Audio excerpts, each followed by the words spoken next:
Nunca olvidaré ese sonido. El de un vaso de vino al caer al suelo y hacerse añicos. Fue en casa de Javier, un amigo de toda la vida. Habíamos ido Marta y yo a cenar, como tantas otras veces. Ella se veía radiante. Llevaba un vestido negro que no le había visto nunca, con la espalda descubierta y los labios pintados de rojo. Todo el mundo se lo comentó. Yo también. Ella solo sonrió y dijo que lo había encontrado de oferta. La noche iba bien. Risas, tapas, vino caro del que solo Javier podía permitirse. A eso de las 11, Marta se ofreció a ayudar en la cocina. Se fue con Javier, dejando la puerta medio abierta. Yo no le di importancia, hasta que escuché la risa. No una risa cualquiera. Fue una risa distinta, corta, baja, como si intentara no hacerse oír. Luego el silencio. Y entonces, ese sonido, el golpe seco del vaso de vino estrellándose contra las baldosas. Me levanté instintivamente. Al llegar a la puerta de la cocina, me encontré con la escena, Marta agachada, recogiendo los cristales con Javier al lado, con una cara que no era de preocupación, sino de nerviosismo. No dijeron nada. Solo me miraron. Y en ese momento, lo supe. No vi besos. No vi caricias. No los pillé desnudos. Pero lo supe. Lo vi en sus cuerpos tensos, en cómo se evitaron los ojos, en cómo Marta se quedó callada mientras Javier balbuceaba una disculpa torpe. Algo había pasado ahí dentro, y no era solo un vaso roto. No dije nada. Volví al salón. Me serví otro vino. Pero ya no me sabía igual. Esa noche, en el coche, el silencio era tan denso que casi se podía cortar. Ella miraba por la ventana, como si yo no estuviera al lado. Yo, con las manos apretadas al volante, solo pensaba en dos cosas. Marta me estaba engañando. Lo peor de todo era que no me sorprendía. Y así empezó todo. Los días siguientes fueron extraños, y eso que en mi casa todo siempre parecía seguir el mismo guión. Marta se levantaba temprano, preparaba su café, se maquillaba frente al espejo mientras escuchaba música suave y luego salía hacia el instituto. Yo me quedaba trabajando desde casa, comiendo cualquier cosa que encontrara en la nevera, y por la tarde solía salir a caminar para despejarme. Pero después de aquella cena en casa de Javier, empecé a ver todo distinto. No era que Marta hubiera cambiado de forma brusca, era yo el que no podía dejar de observarla, analizar cada gesto, cada palabra, como si de repente necesitara confirmar que lo que sentí esa noche no fue solo un ataque de celos mal enfocado o una paranoia injustificada. Aún así, por dentro ya estaba convencido. Solo necesitaba una forma de comprobarlo que no dependiera de lo que ella dijera o negara. La oportunidad llegó sin buscarla. Una tarde, mientras caminaba por el centro de Madrid para despejarme un poco, decidí pasar por la librería donde suelo comprar novelas históricas. Al salir, crucé la calle y, sin esperarlo, vi a Marta en una terraza. Estaba con una copa de vino blanco en la mano, vestida con ropa diferente a la que había llevado por la mañana cuando se fue de casa. Iba con un vestido claro, sin mangas, uno que yo juraría que no le había visto nunca. Frente a ella, con una mano sobre la suya y una expresión tan relajada que parecía que no estaba en Madrid sino de vacaciones, estaba Javier. El mismo Javier de la cena. No se besaban, no hacían nada explícito, pero su forma de mirarse no era la de dos amigos. Era esa incomodidad de la cercanía disfrazada de naturalidad.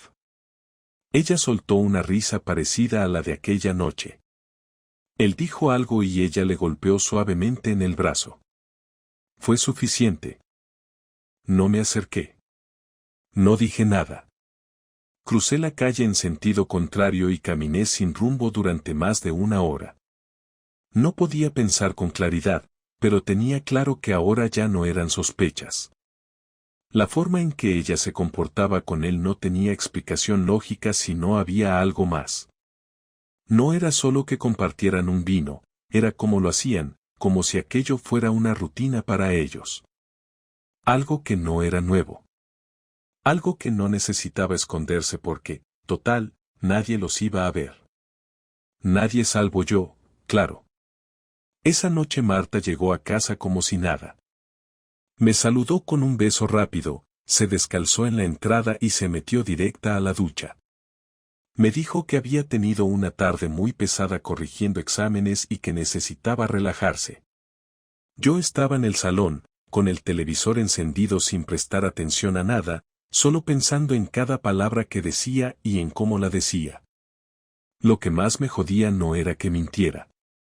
Lo que más me jodía era que creyera que yo era tan idiota como para tragármelo. No dije nada. Ni esa noche ni al día siguiente. Me limité a observar. Pasaron 3 días hasta que la situación me empujó a actuar. Marta había salido de nuevo, esta vez con la excusa de una cena de despedida de una compañera que se iba del instituto.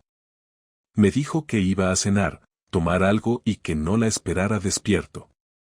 A eso de las 12, ya estaba acostado cuando escuché la puerta. No encendí la luz. Fingí estar dormido. Ella entró descalza, se metió al baño, y después vino a la cama con ese sigilo torpe que tienen los que vuelven de donde no deben. A la mañana siguiente, me levanté antes que ella. Me vestí, salí a la calle y fui directamente a casa de Óscar, un viejo conocido que había trabajado como detective privado. Le conté lo justo. Le dije que necesitaba saber si mi mujer me estaba engañando. No le di detalles. Solo el nombre de Marta, una foto y algunos lugares que solía frecuentar. Él no hizo muchas preguntas. Me dijo que lo tendría en unos días. Le pagué por adelantado. Volví a casa sin pensar en cómo iba a aguantar los días siguientes. Esa misma noche, mientras Marta se duchaba, recibí una llamada de Óscar. Era pronto, no esperaba nada tan rápido. Me dijo que tuviera cuidado. Que no solo estaba pasando algo, sino que estaba más avanzado de lo que pensaba. Marta llevaba semanas viéndose con Javier en diferentes lugares. Me dijo que tenían una especie de rutina. Comidas entre semana, encuentros en su piso, incluso escapadas cortas los fines de semana cuando yo creía que estaba con sus amigas. No me dio todos los detalles aún, pero dijo que me los entregaría personalmente al día siguiente, con fotos y todo lo que había recopilado. Colgué y me quedé mirando la puerta del baño, escuchando el agua caer mientras ella se duchaba. Pensé en todo lo que habíamos vivido, en los viajes, en las risas, en las discusiones, en los cumpleaños. Pensé en mí aguantando jornadas eternas, preocupándome por todo, creyendo que estábamos construyendo algo sólido, mientras ella, por lo visto, se encargaba de dinamitarlo a escondidas. Por primera vez en muchos años, me dieron ganas de vomitar. Esa noche no dormí. No dije nada. Me limité a esperar al día siguiente. Lo que venía ahora no era solo una confrontación. Era el inicio de algo mucho más grande. Algo que no iba a terminar con una simple discusión. Me senté en una cafetería cerca del metro de Príncipe Pío, a las 11 de la mañana en punto, como habíamos acordado. Óscar llegó puntual, con una carpeta gris bajo el brazo y una expresión seria. No intercambiamos más de 2 frases antes de que abriera la carpeta sobre la mesa y empezara a mostrarme las fotos. En la primera, Marta y Javier caminaban por el retiro cogidos de la mano. En la segunda, estaban sentados en una terraza, riéndose, con los cuerpos demasiado cerca. Las siguientes eran de ellos entrando al portal del edificio donde vivía Javier, y una más, al día siguiente, de Marta saliendo del mismo edificio en ropa distinta a la del día anterior. Había más, muchas más, pero ya no necesitaba seguir viendo. Óscar me explicó que lo había confirmado todo en menos de 3 días porque no se estaban escondiendo. No usaban precauciones ni horarios disimulados. Me lo dijo con un tono neutro, como si quisiera evitar parecer cruel, pero lo cierto es que lo que me estaba diciendo era más humillante de lo que esperaba. Volví a casa en silencio, sin saber exactamente qué iba a hacer, solo que no podía seguir fingiendo. Marta estaba en el salón, con el portátil sobre las piernas, corrigiendo exámenes. Me miró de reojo cuando entré, pero no dijo nada. Me acerqué, cerré el portátil sin decir palabra y me senté frente a ella. Me miró como si no entendiera lo que estaba pasando, como si estuviera sorprendida por mi gesto. Fue entonces cuando puse las fotos sobre la mesa. Ella las miró unos segundos sin tocarlas, sin apartar la vista. Luego levantó la mirada hacia mí, y por primera vez en mucho tiempo, no fingió una sonrisa ni se inventó una excusa rápida.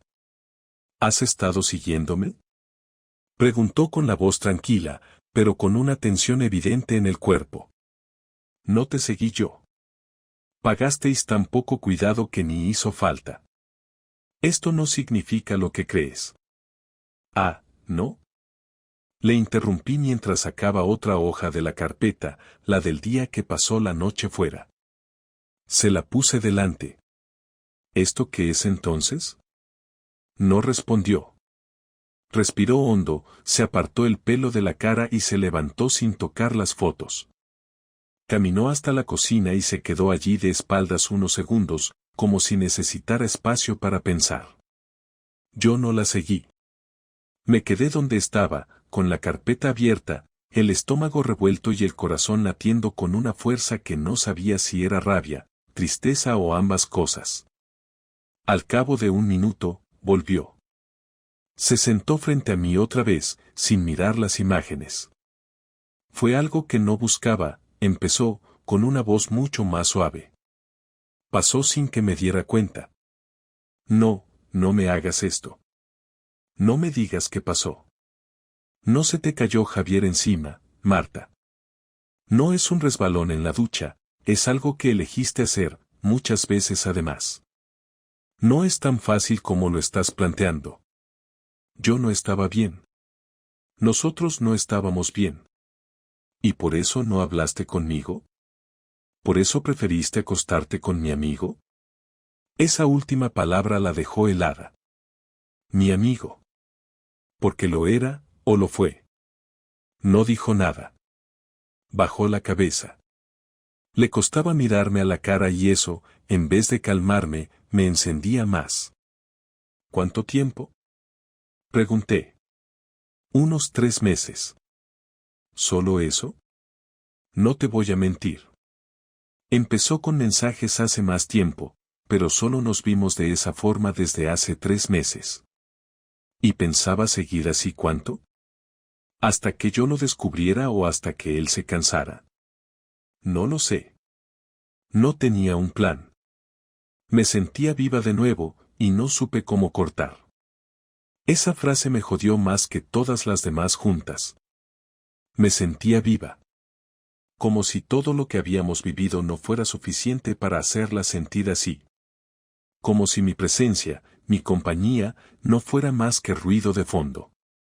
Me levanté, cogí las fotos, las metí de nuevo en la carpeta y las cerré. Quiero que recojas tus cosas. No quiero verte en esta casa mañana. ¿Me estás echando? No, te estoy invitando a salir con dignidad. Si no lo haces tú, lo haré yo por la vía legal. Marta intentó decir algo más, pero levanté la mano para cortar cualquier intento de justificación. En ese momento ya no me interesaba escuchar más. Ya no importaba lo que sentía, lo que decía, lo que intentara explicar. Todo lo que quería era no tener que verla cada mañana fingiendo que nada pasaba. Caminé hasta el dormitorio, cerré la puerta y me tumbé en la cama sin quitarme la ropa. Escuché cómo se movía por la casa en silencio durante más de 1 hora. Luego, la puerta principal se cerró. No supe si se había ido definitivamente o solo para darse un respiro, pero me daba igual. Por primera vez en semanas, pude respirar sin sentir que tenía que aguantarme todo. No había gritos, no hubo drama de película ni lágrimas forzadas. Fue todo directo, claro y brutal, como la verdad cuando ya no queda espacio para mentiras.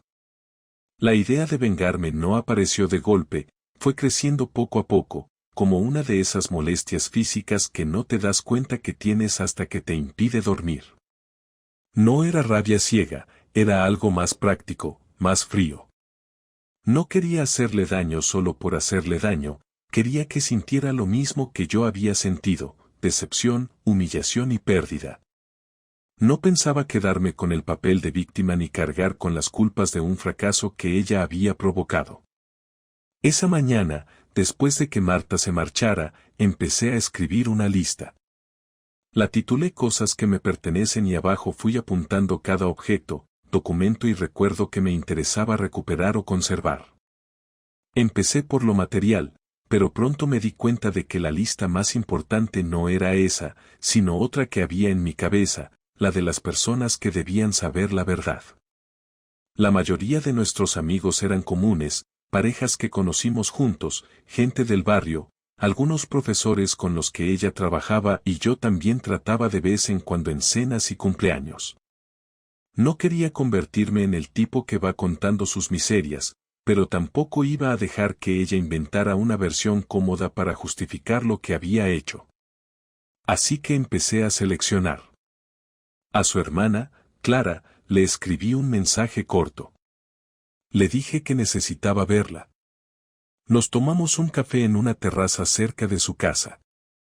Le conté lo básico, que Marta y yo estábamos separados, que ella había estado con otro hombre, que no iba a tolerar más mentiras.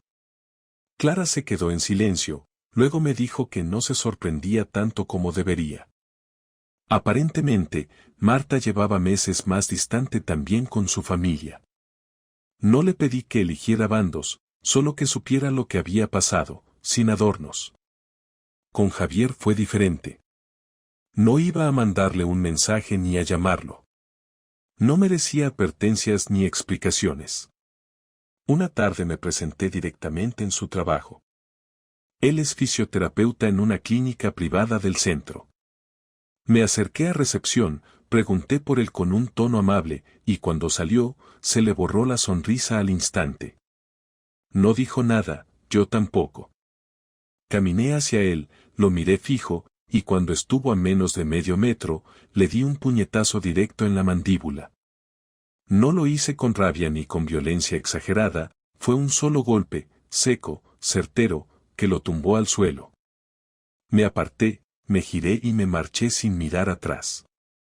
No corrí, no grité, no hice espectáculo. Solo salí por la puerta como si hubiera terminado un trámite pendiente. Al día siguiente me llamó un policía para pedirme que me presentara a declarar. Fui, conté lo que pasó sin exagerar ni inventar nada. El agente que me tomó la declaración me dijo que probablemente no habría cargos si Javier no insistía, que lo entendía, que había visto cosas peores. No justificó lo que hice, pero tampoco me trató como un criminal. Esa noche dormí tranquilo. La siguiente parte de mi plan fue mucho más meticulosa. Marta y Javier trabajaban en el mismo centro educativo, aunque en áreas distintas. Yo tenía acceso a muchos de sus correos, horarios y actividades porque durante años habíamos compartido agendas, claves de cuentas compartidas, cosas así. Decidí usar esa información con calma, sin precipitarme. Revisé todo lo que pude de sus interacciones en redes, rastreé publicaciones cruzadas, comentarios, coincidencias de ubicación. No era difícil conectar los puntos. Creé un documento con capturas, fechas y una línea de tiempo de su relación. No era una investigación profesional, pero era suficiente para demostrar que lo que ocurrió no fue un error, fue una cadena de decisiones conscientes que se mantuvieron en secreto durante meses.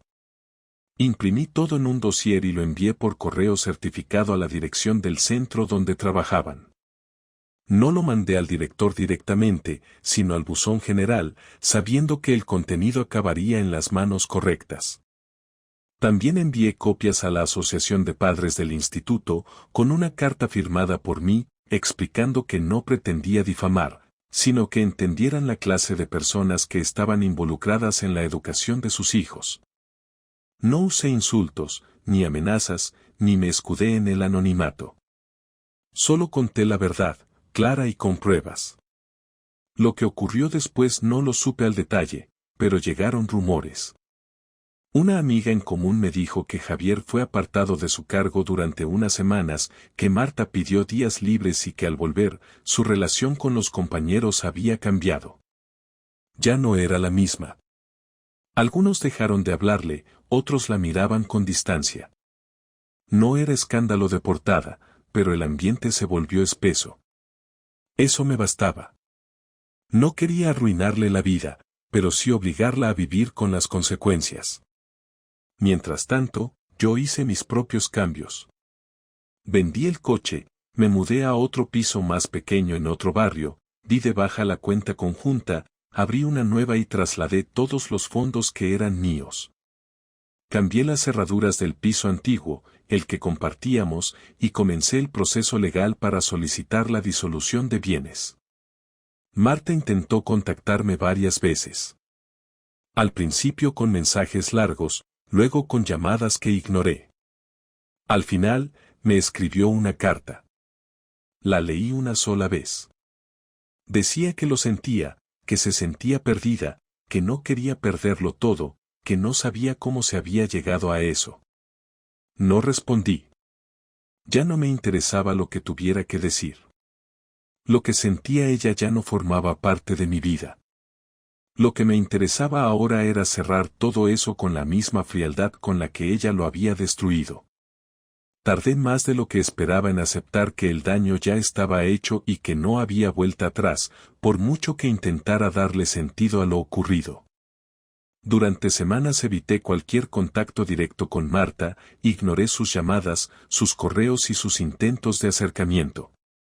Incluso cuando mi abogado me advirtió que sería necesario tener una conversación para cerrar algunos temas pendientes relacionados con el proceso de separación, seguí retrasándolo. No era miedo ni cobardía, era simplemente que no encontraba el momento en el que pudiera sentarme frente a ella sin pensar en todo lo que había enterrado para poder continuar. Pero al final, esa conversación se volvió inevitable. Me citó en una cafetería cerca de la notaría donde teníamos que firmar unos documentos. Acepté sin entusiasmo, sin expectativas, simplemente porque era más práctico hacerlo así que seguir prolongando lo evidente. Llegué 5 minutos tarde a propósito. Cuando entré, ya estaba sentada, con las manos cruzadas sobre la mesa, sin mirar el móvil, sin disimular nervios. Me acerqué, me senté frente a ella y saludé con un leve movimiento de cabeza. No dije su nombre, no la miré demasiado, solo lo justo para no parecer un extraño. Ella me devolvió el gesto y no tardó en hablar. Gracias por venir. No me haces un favor, es un trámite que hay que hacer. Lo sé. Solo quería que habláramos sin abogados, sin papeles de por medio. No hay mucho que hablar. Hubo un silencio incómodo, pero no me moví. Ella tampoco. No tenía lágrimas en los ojos ni un tono melodramático. No vino a buscar perdón. Lo que fuera que tenía que decir, venía desde la resignación, no desde la esperanza. No he dejado de pensar en todo esto, en cómo ha pasado todo tan rápido. No pasó rápido, Marta. Tú empezaste esto hace meses, yo solo me enteré tarde. Tienes razón. Me equivoqué en muchas cosas. No quiero justificarme, solo quiero que sepas que no lo hice por odiarte ni por buscar algo mejor. No era una competición. No me interesa el motivo. Me interesa el hecho. Lo hiciste y lo mantuviste en secreto hasta que ya no pudiste esconderlo más. Ella bajó la mirada y asintió.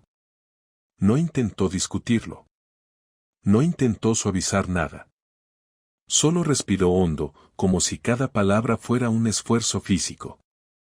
Luego levantó la cabeza de nuevo y me miró, esta vez sin evitar mis ojos. Sé que he perdido tu respeto, y eso es lo que más me duele. Sé que te fallé. Solo quería decirlo en voz alta. No para que me perdones, sino porque no quiero que pienses que me fui sin asumirlo. ¿Y eso para qué sirve ahora? Pregunté, sin tono de burla, pero sin suavidad. ¿Qué cambia? ¿Quieres que salgamos de aquí con un cierre digno?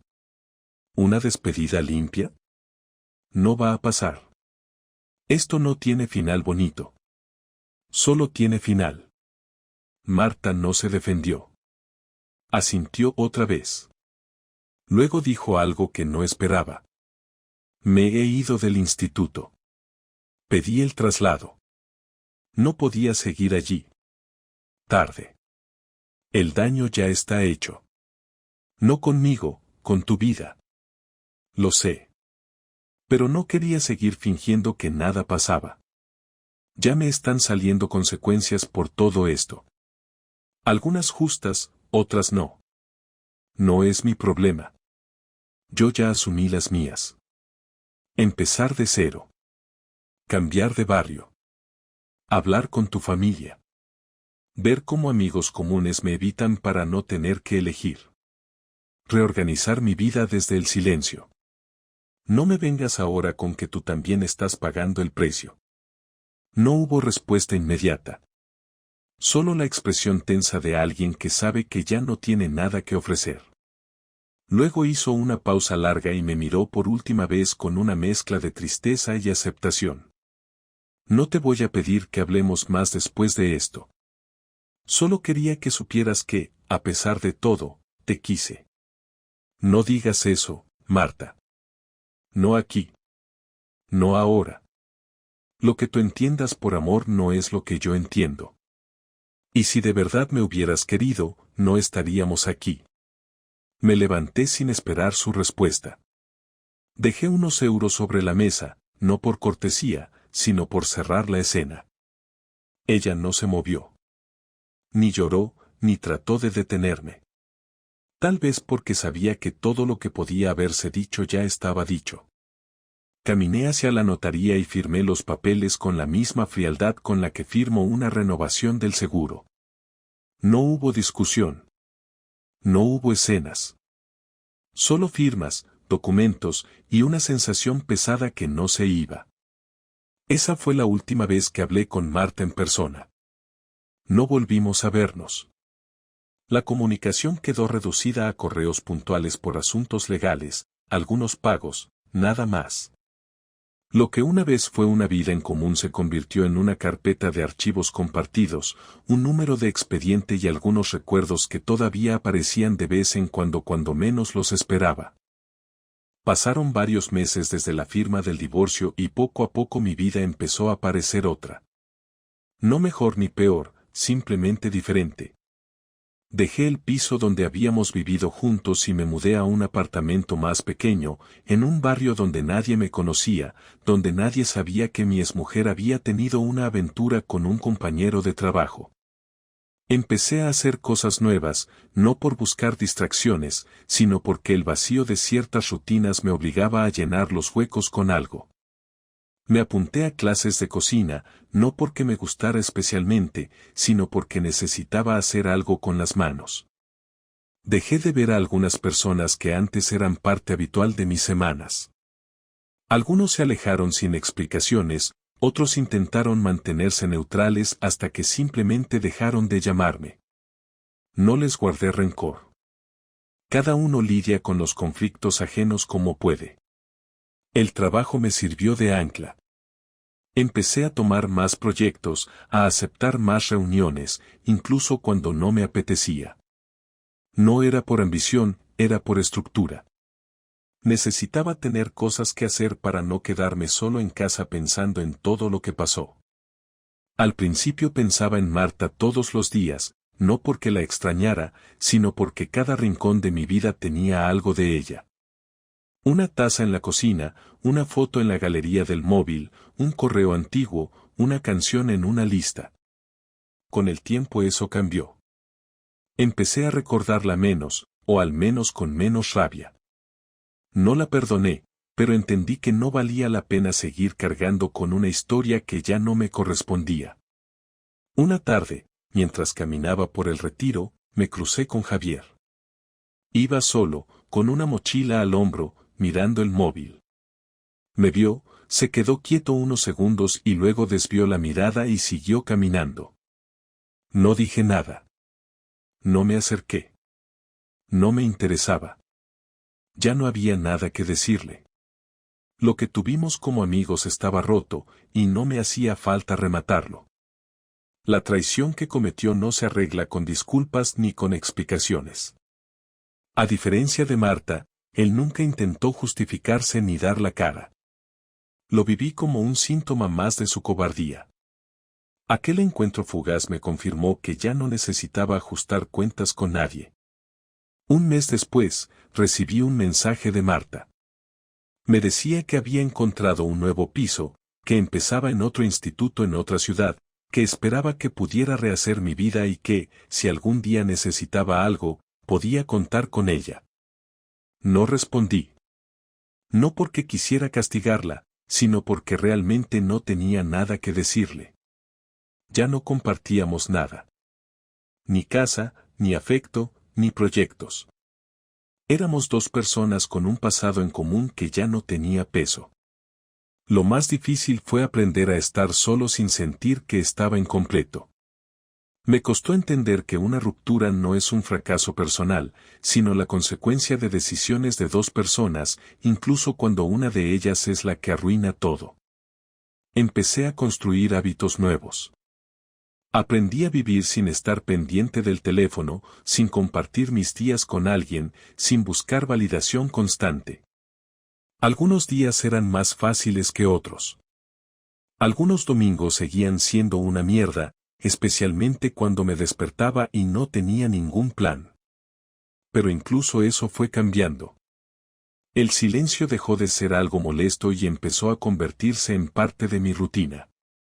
No volví a tener pareja. No por miedo ni por rencor, simplemente porque no lo sentía necesario. No estaba cerrado al amor, pero tampoco estaba dispuesto a correr detrás de él como si fuera la única forma de validar mi vida. Redescubrí cosas que había dejado de lado. Volví a leer con frecuencia, a escribir en una libreta por las noches, a salir a caminar sin rumbo fijo. Me acostumbré a mi nuevo espacio, a mi nueva cama, a mis nuevas costumbres. Lo más curioso fue que, cuando dejé de intentar entender por qué Marta hizo lo que hizo, empecé a sentirme más libre. Ya no necesitaba una explicación. Me bastaba con saber que no lo merecía, que no fue culpa mía, que lo di todo por una relación que ella eligió destruir. Si algo aprendí de todo esto, es que la fidelidad no tiene que ver con la pasión ni con la rutina, sino con el respeto básico hacia la persona con la que compartes tu vida. Marta no rompió conmigo cuando dejó de quererme, rompió cuando decidió mentirme cada día, cuando prefirió el engaño a la verdad, cuando optó por el camino fácil en lugar de sentarse y enfrentar lo que estaba mal. Yo no fui perfecto, pero fui leal, presente y coherente. No me arrepiento de haber amado, me arrepiento de haber confiado en alguien que no supo valorar eso. Ahora, cuando me preguntan si estoy bien, respondo que sí, porque es cierto. No estoy eufórico ni tengo la vida resuelta, pero estoy tranquilo. Vivo sin mentiras, sin mirar atrás todo el tiempo, sin depender de nadie para sentirme completo. No necesito cerrar ninguna puerta porque ya todas están cerradas. No odio a Marta, no pienso en Javier, no busco revancha. Solo sigo adelante, a mi ritmo, con lo que tengo y lo que soy. Y eso, después de todo, ya es suficiente.